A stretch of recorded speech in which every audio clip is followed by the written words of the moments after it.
Magandang oras mga kababayan, mga ka-Golden Boy. Magtatlong buwan na yata mahigit ang giyera dyan sa Iran at ng Amerika at Israel, kung saan ang mundo ay talagang nasasaktan ang mga ekonomiya ng mga bansa sa buong mundo.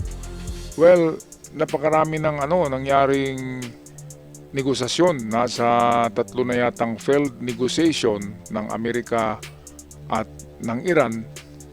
Pero ngayon ay nagpalabas ang Iran ng bagong proposal nila. Ito yung 4 na stages of conditions na dapat ipatupad. Gusto ng Iran ipatupad muna itong 3 stages na ito bago sila pipirma ng kasunduan talaga. Kaya ano nga ba itong 4 na stages na ito? Well, atin na panoorin dito sa channel ng Daily Jagran, courtesy ni Nikita Kapor, kung ano itong 4 na stages ng mga kondisyonis ng Iran na ibibigay sa Amerika para matigil na daw itong giyera.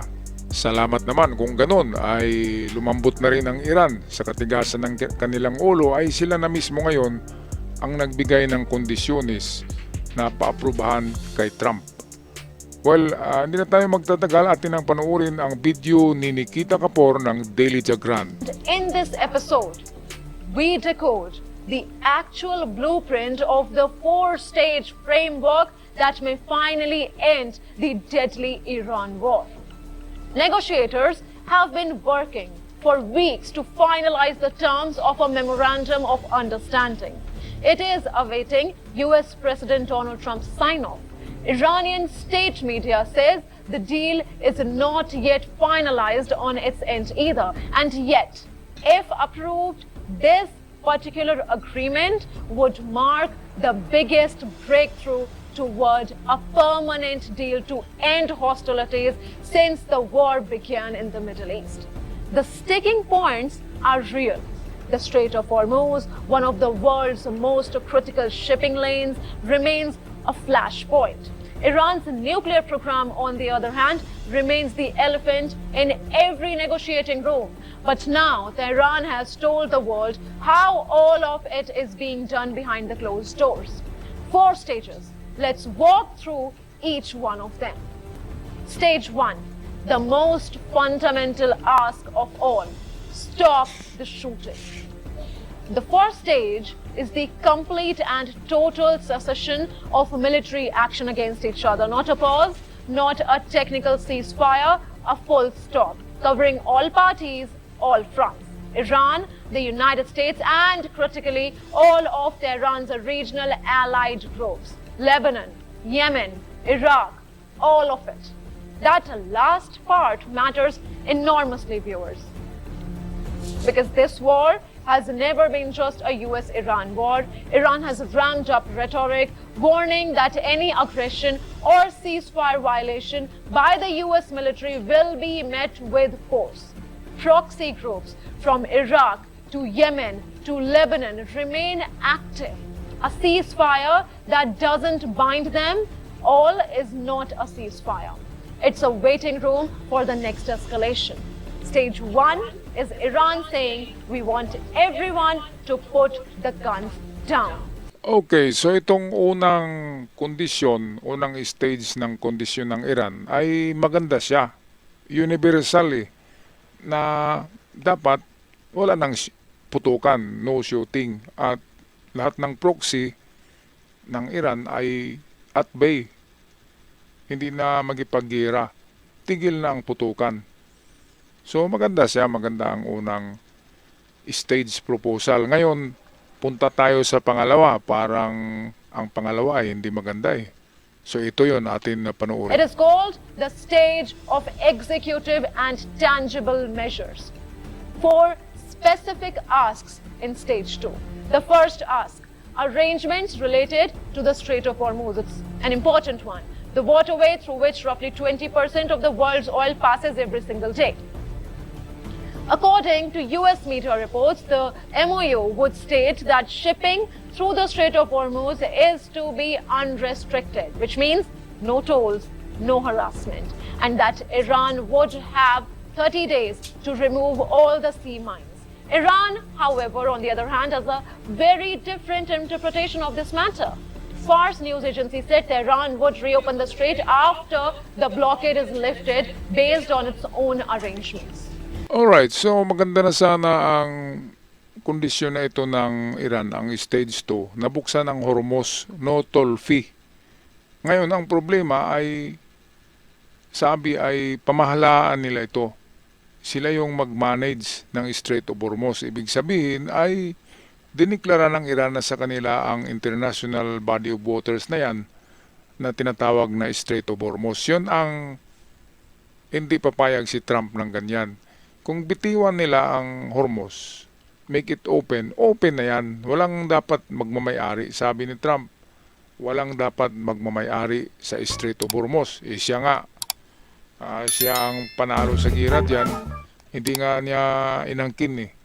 Kaya walang dapat mag-angkin international waterways ang Strait of Hormuz.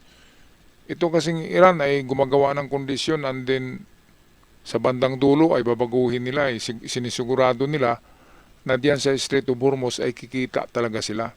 Kikita sila sa mga dumadaan na barko diyan. Kagaya na lamang na sinabi nila na mayroon na daw sila ugnayan sa Oman. Sa Oman na ang Oman at Iran ang mamamahala ng negosyo diyan sa Strait of Hormuz, which is toll fee. Toll fee ang negosyo eh. Kasi bawat barko na dumadaan, $1 million daw yung bayad. Grabe ang laki-laki, no? Alright, so punta tayo sa stage 3. The two sides are not on the same page here either, not even close. Second ask is the lifting of the US naval blockade. Under the reported terms of the deal, Washington would ease its naval blockade on Iranian ports in parallel with Tehran restoring full international shipping through the Strait of Hormuz. Now the third ask, the removal of oil restrictions and sanctions. Iran's oil economy has been strangled. Getting those restrictions lifted is not just a diplomatic win, it is an economic lifeline for Tehran. Fourth, the release of Iran's frozen assets. A spokesperson for the Iranian delegation claimed that officials were successful in securing the release of half of Iran's blocked asset worth about $12 billion to be included in the Memorandum of Understanding. $12 billion, viewers. That's what stage 2 puts on the table. Nako mga kababayan, okay na sana eh. Ngayon naningil na naman ang Iran ng $12 billion. $12 billion, yun daw ay sa mga frozen assets. Ibalik daw yun in terms of physical money. 12 billion $12 billion ang hiningi ng Iran. Kaya parang hindi mangyari yan. Hindi kasi gago si Trump eh. Kaya palaging nabasura ang proposal ng Iran sa peace deal with America. Kasi yung kanilang mga draft, yung kanilang ginawa, ay palaging pabor sa kanila 100 times na pabor at 0 times pabor sa Amerika. Grabe. Now stage 3, the nuclear file. This is the hardest room in the building. The entire justification for this war, at least as Washington presented it, was Iran's nuclear program, Iran's nuclear ambition. The fear that Tehran was months, maybe weeks from a nuclear bomb. Senior Trump administration officials justified the war from the outset as primarily being about stopping Iran from obtaining a nuclear weapon, arguing the country posed an imminent threat to the West. Iran, for its part, has never accepted that framing. Stage 3 is where those two realities have to somehow meet. The proposed memorandum would include a pledge from Tehran not to seek to develop a nuclear weapon, and deferred. Iranian officials have warned they will only discuss nuclear-related clauses once negotiators cement the first phase of a tentative deal. Okay, so payag ang Iran sa nuclear deal, pero ayon sa bagong narinig ko ay hiniling ng Iran na bigyan sila ng 10 taon na inactive sila sa kanilang itong paggawa ng uranium enrichment. So ibig sabihin ng Iran ay bigyan sila ng panahon na hindi na sila gagawa, and then after that 10 years ay babalik sila muli. So sigurado hindi na si Trump ang presidente niyan. Kaya problema na yan sa susunod na presidente kung kaya niyang magpagdigma sa Iran. Ito namang mga watchdog na sinasabi, watchdog, yun yung mga tagamasid ng nuclear sa Iran kung gumagawa pa o hindi. Ang gusto ng Iran dito ay sigurista sila na hindi nila ibibigay sa Amerika ang uranium dust o itong mga uranium na enriched already to 60%. Hindi nila ibibigay sa Amerika, at meron akong narinig na doon nila ito itatago sa Russia at China na kanilang mga kakampi. Kasi magagamit yan na na nuclear bomb ang uranium enrichment. Kaya sino ba ang dapat bigyan ng Iran? Kundi yung kanyang mga kumparing Putin, kumparing Xi Jinping, at yan ang mahirap. Kasi nawala nga ang uranium sa Iran, pero napunta naman ito sa kalaban pa rin ng Amerika na Russia at China. Stage 4, the watchdog. Every deal needs a referee.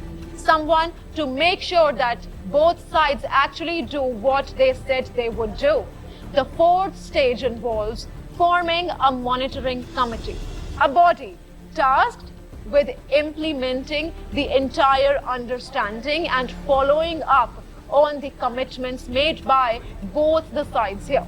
This is not a small detail. This is the mechanism that separates a deal on paper from a deal in practice.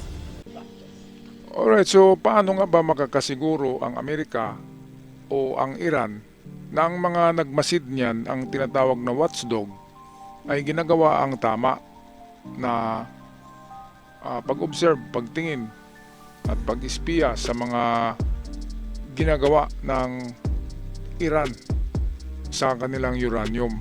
Yung watchdog na sinasabi, walang ibang trabaho yun kundi i-evaluate, magmamasid, titingnan kung ano na nangyari sa Iranian nuclear programs.